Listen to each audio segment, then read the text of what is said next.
Administration with Deborah Norville. Hello and thanks for joining us. I'm Diane McInerney, and today for Deborah Norville. There's outrage over Rosie O'Donnell's claims of what really happened during the 9/11 attacks. The talk show host is questioning what brought down one of the buildings at Ground Zero, and that has Rosie herself facing some angry questions about her theories. Les Trent reports. It's frightening. It's frightening. Rosie O'Donnell has triggered a firestorm after spreading yet another conspiracy theory about 9/11. Rosie O'Donnell has now reached critical mass, siding with Iran and implying the Bush administration caused 9/11. Rosie is claiming that this building, World Trade Center number 7, was deliberately demolished as part of some sinister conspiracy.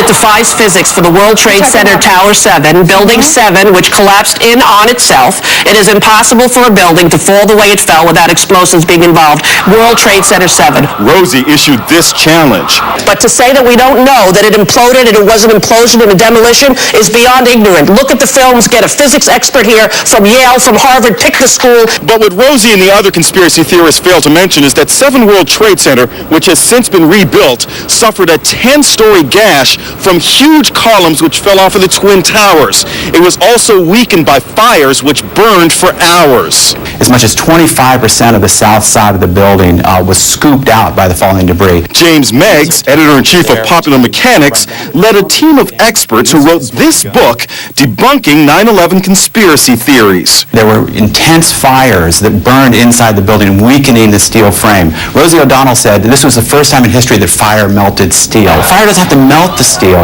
to weaken it enough to make a building fail. Inside Edition cameras caught the tragic last moments as the 47-story building came down on 9/11, about 9 hours after the plane struck the Twin Towers.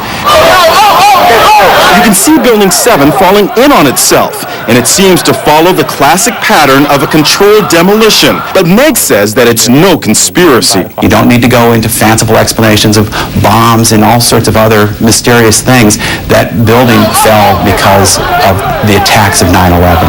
There are mixed reactions on Rosie's blog. "Thank you for setting the record straight on building number 7, writes one fan, but another wrote, "Just because you hate yourself is no reason to sow your hatred and turn people against this great country." Rosie replies, "God bless America." Among the tenants of Building 7 were several federal agencies, including the CIA.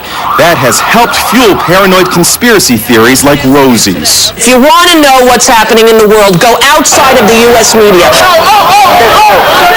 It's a shocking image.